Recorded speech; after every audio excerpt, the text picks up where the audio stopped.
Hello everyone, and welcome to another beer review. It's a good start, isn't it? This is what happens when you do a couple of beer reviews in a row. You start having the previous beer kind of start to repeat now, and you're about to start another one. So there's professionalism. So yeah, what I did was I was going around trying to find a beer that was requested by a viewer, wanted us to kind of review a beer that just to see what we thought of it and or what I thought of it, whatever. And yeah, I eventually got a bottle or a few bottles of it. But to cut a long story short, I was looking in the kind of local shops that he recommended that he got his, and I couldn't get it down here in these shops. But what I did manage to find was a blast from the past, Caffrey's.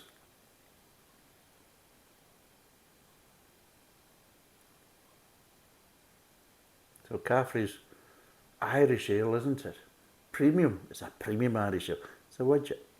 It's one of these widget bloody cans. Now, Caffrey's a bit of a strange history with Caffrey's. Caffrey's was a strange one. It was in America. It was licensed to Molson Coors Brewing Company, so they basically sold it in America. And then what they did was they bought over the rights to Caffrey's Premium Irish Ale, and then they stopped selling it in the US because they'd had their own kind of Irish beer that they were selling in the US and Canada, so they decided to stop selling Caffrey's because they didn't want it to compete with their own kind of Irish ale that they were flogging. And well, it's one of these ones that's went down and down because it actually was selling really quite well when it was first launched. It was actually quite popular and had quite a good advertisement, and of course it was promoted a lot in the pubs. I remember when I was in my early 20s it was being promoted a lot, and I used to have the odd glass of it and things like that just to kind of break things up. Even from then I was starting to kind of mix about with my beers instead of sitting there drinking the same kind of beer all night. I'd be having heavies and just the odd Guinness and just kind of break up my kind of beer drinking of a night when I was out in the pubs, just to kind of make it a bit more interesting. And just because if not, I would just get bored and then I would just stop drinking. Well, you're not drinking? No, I'm just bored of it, sick of it from that point of view.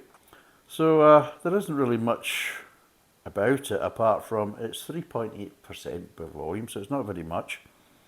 And it's refreshingly smooth, and that's it. It's a 440ml can, and I think I got it at B&M, and it's £3.99 for 4-pack.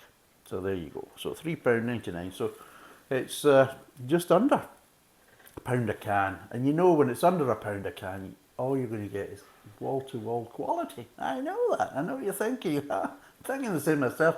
This is going to be an absolute delight. I mean, a beer with a widget. Oh, which basically means you've got a bit of nitrogen in there to make it a creamy head. Oh, well, that costs nothing nowadays. Absolutely nothing. Widgets, nitro. Oh, cans. No, not a problem. Under £1, finished product. There you go. You know it's going to be quality. What's in here is going to be the dog's bollocks. Right, let's see what this is like. Let's crack it open and pour. There we go.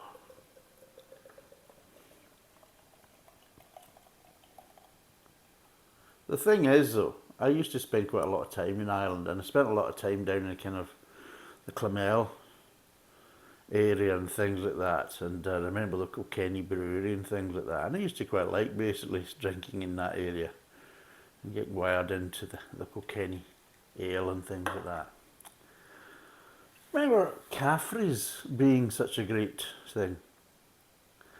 Now, I think this was originally brought out because of course Guinness has Smithwick's, That was a big thing. So the kind of Guinness Irish Ale was Smithwick's, and Caffrey's was there to kind of take on the Smithwick's, basically. And it was promoted in the UK. So as you can see, quite a kind of creamy head, a bit like kind of the old John Smith nonsense, you know, John Smith smooth, creamy pish water is what I call it. So yes, it's nice and clear.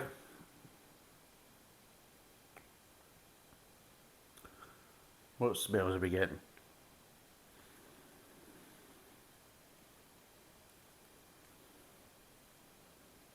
None. None.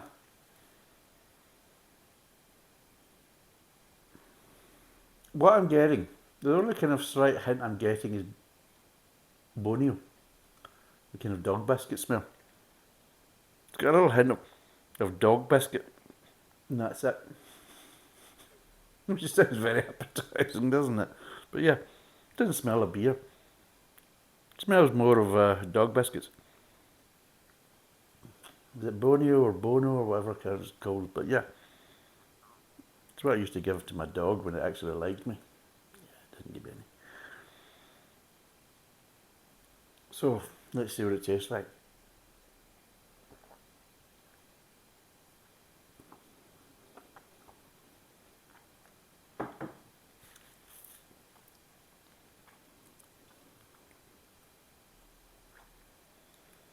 Doesn't really taste of much. In fact, it's lacking in flavour. It's one of these beers that if you don't like the flavour of beer, oh, this is right up your street. Jesus God.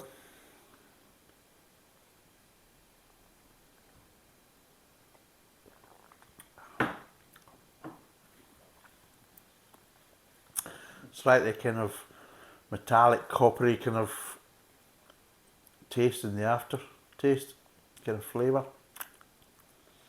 which is lovely and pleasant. And apart from that, can't really taste much. I'll try and break it down.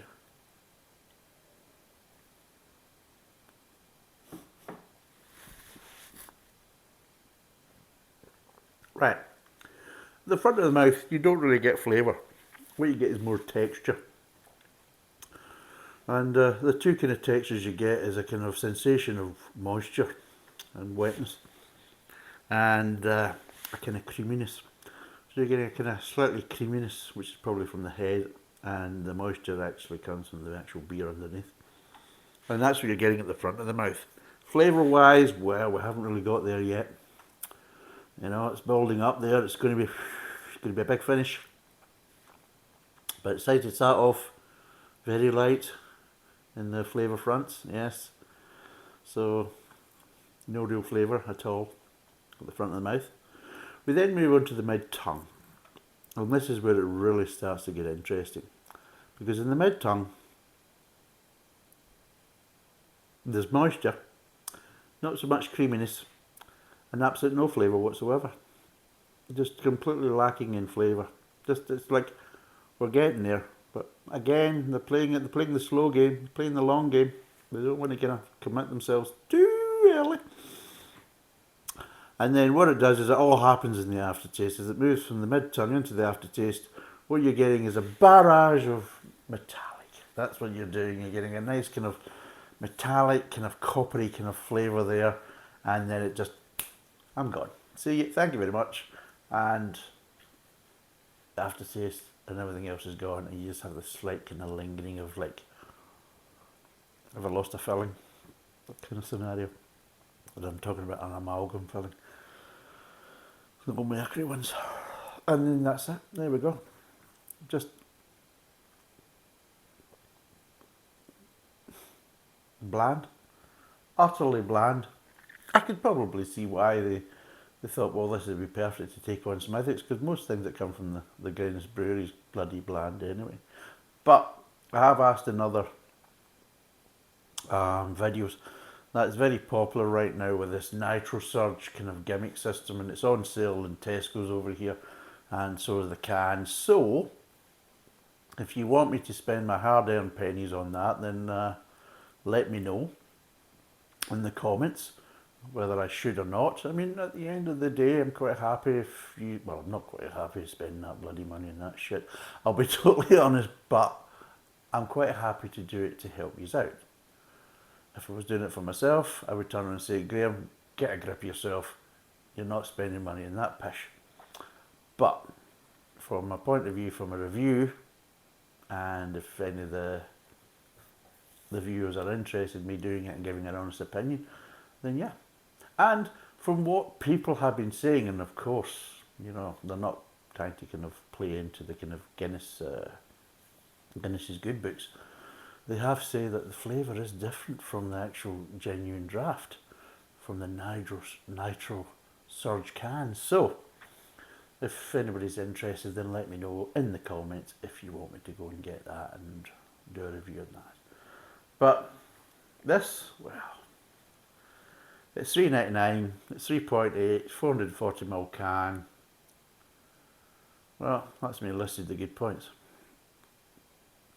Flavour wise, just lacking in flavour.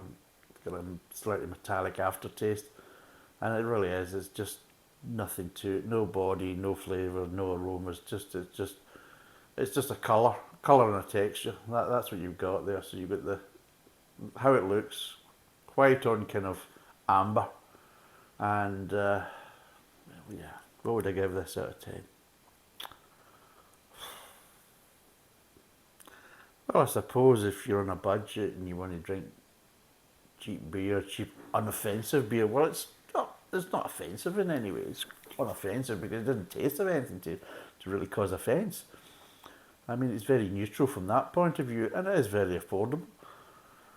£3.99 for a 4-pack. So yeah, you go. It's under £1 a tin.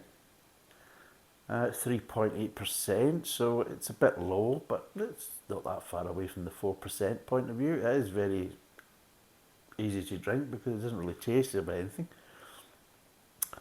So yeah, it's very kind of similar to kind of John Smith's from that point of view. It's very kind of John Smith smooth kind of esque, and if you like that, then you'll like this. A bit kind of similar to Boddington's and all these other nitro pour piss waters. But yeah, out of 10, what would I give it? 3.5. For my point of view, 3.5 out of 10. But at the end of the day, if you want a cheap beer, then it's something you can try. But yeah, for me, 3.5 out of 10. And you can't really kind of score it because there isn't really any flavour. In fact, there isn't really anything, like I said, apart from a colour and a texture. So it's 3.5 out of 10. It's 3.8% alcohol. It's 440ml can, £3.99 for a 4-pack at B&M. Thanks for watching. Cheers, and bye for now.